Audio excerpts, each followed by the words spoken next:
There is a saying, a picture paints 1,000 words. But what if you can enhance your photo storytelling by combining it with words, like blogging? Today, we are going to meet Tian Chad, one of the very few successful full-time photo bloggers in Malaysia.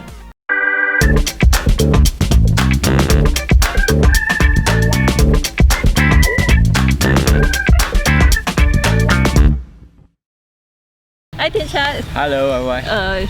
I've known you for a while now, so how do you define yourself? Do you call yourself a photographer or a blogger? I would call myself a photo blogger because most of the posts that I write is based on photos, and then I just put some simple description on it. So how long have you been doing this? Since 2008. Okay. Until now. Is it always like a full-time? No. Before that I was like blogging is just a part-time kind of thing where I go to attend event after I finish my work. Then after 2 years, then I just decided to step up and then take a leap of faith to try it out for full-time.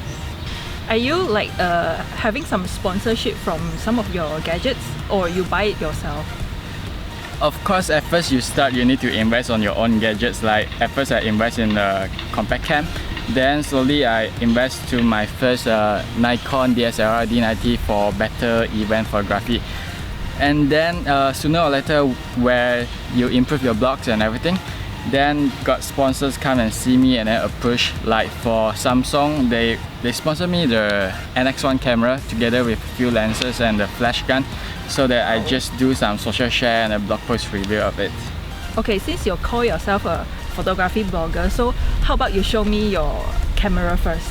Okay, for now I'll just show you my current camera, which is the Nikon D800, and this one is the Sigma lens with F1.4 for some nice bokeh effects during night. So this camera is a full frame, right?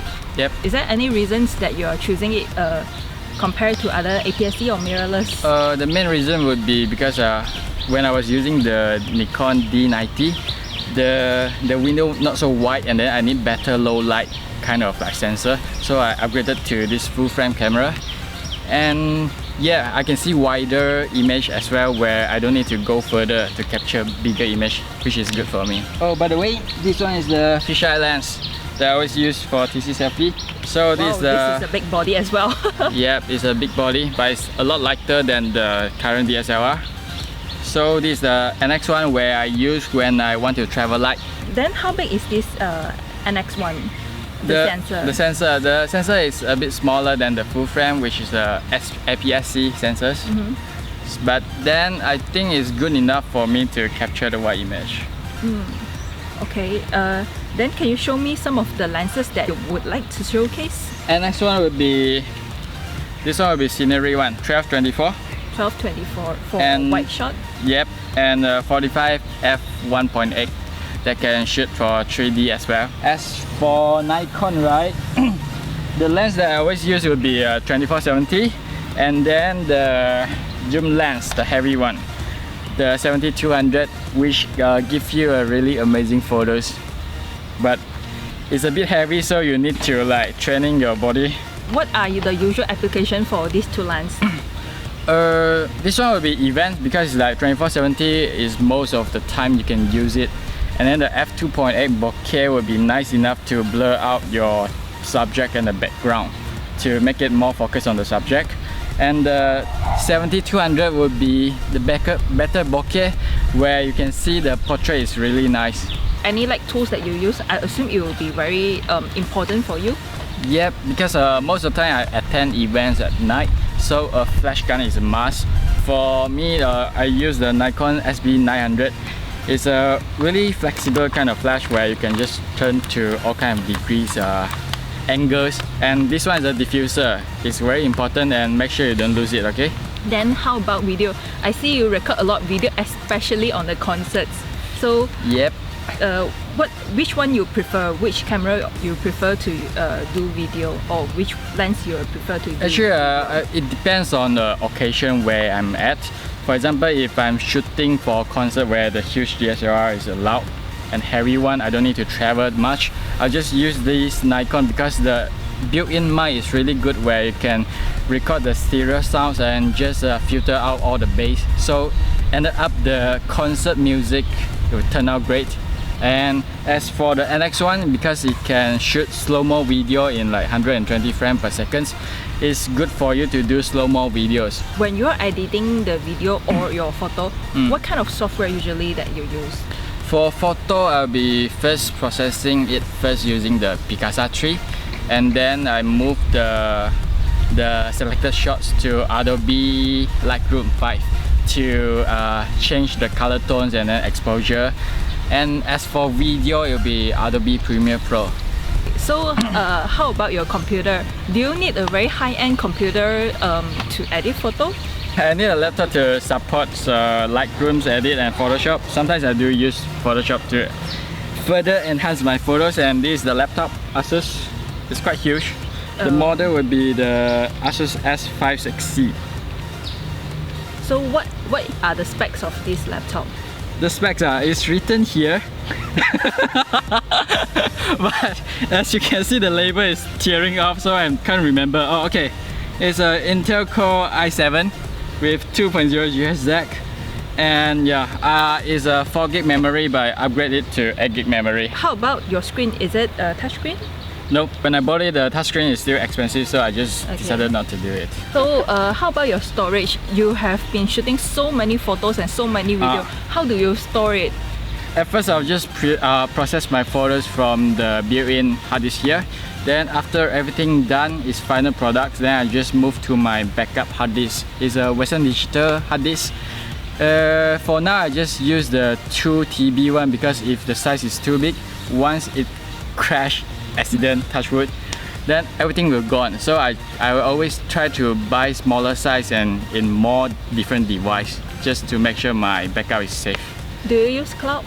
Yeah, I use a Dropbox to store some of the image and then to transfer the final image for my client as well. It'll be easier so that I don't need to travel, just for like deliver the product to them.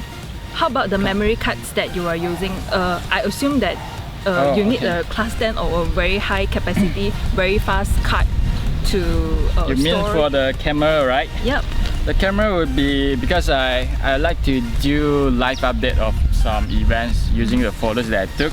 So this is the i5 card. It's 16 GB with a Wi-Fi feature where it enables my Nikon D800 to do the Wi-Fi transfer to my smartphone. Then only I upload the photos to my social medias, Instagram. What phone you're using? I'm using the S5. This is the old one. And then just recently got Note 5. Yeah. Wow, Yep. that's really new. Yep. So how do you like your Note 5 so far? So far, I like the performance, efficiency, and of course, it's the special will be the pen, because when you pull out, there's a clicking sound. Yep. People will just get addicted to it by clicking out. Is there any functionality of the clickers? I'm not sure yet, but it's for you to draw. Once you pull it out, you can just put some memo, draw it out here, like for example, YY. You might cannot see, but it's here. Then you can just save your memo instantly. But the too bad one thing where they just remove the micro SD slot, extra micro SD slot, so I cannot build in, as in add in extra storage. That's the disadvantages of this Note 5 lah. But people like it to be simple, where you just want to protect it. And the good thing would be the wireless charging. You don't need to plug in and plug out and just put it on the wireless charger. So in the future, do you plan to retire your old phone and only use Note 5, or you're using both? I'll be using both because I got two different lines.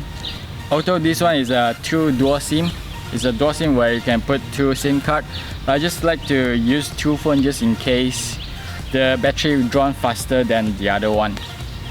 So for your blog, which service provider you are using? You have your own domain as well, right? I have my own domain, but the server will be based on the Blogspot. So I just need to pay for the domain name yearly, which is USD 10 per year. So it's quite cheap. Do they have the bandwidth limitation? Nope. That's the good part when you're using the free one. So you don't need to pay extra fees for the bandwidth limitation and everything. The only limitation would be on how you design your website, because they don't have the plugin like WordPress where you can just install it for like SEO kind of benefits. Thanks, Tian Chad. Thank you so much Welcome. to coming here and let us know a bit more about your life and the gadgets that you use.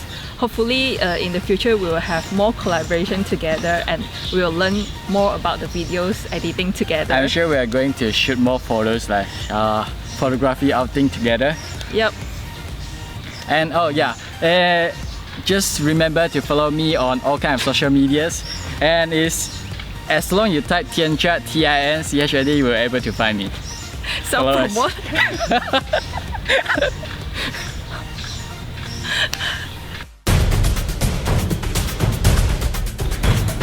A pouch, and of course the Chinese manual book, which I believe that you can only read 3.5mm and micro SD words only.